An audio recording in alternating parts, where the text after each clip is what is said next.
This is Project Lady Grey, an E.C.D custom Defender 90 built to our client's exact specifications. Lady Grey is painted in full gloss peppercorn Sherwin-Williams deep grey with black accents all around. Lady Grey sits on 18-inch Kahn 1983 wheels with BFG all-terrain tyres. This Defender 90 features a classic front bumper, E.C.D black steering guard, 4-point roll cage and 4 LED round spotlights up front.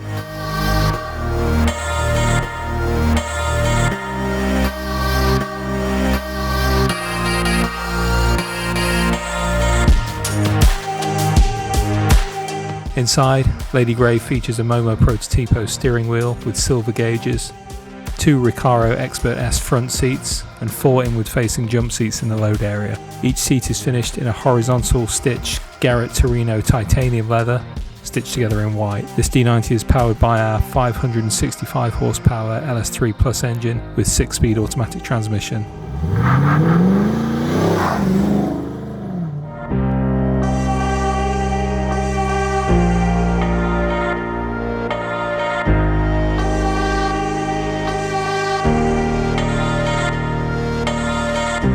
Lady Grey also features an array of modern touches such as gel audio sound system, Apple CarPlay, rear AC and access to USB ports throughout.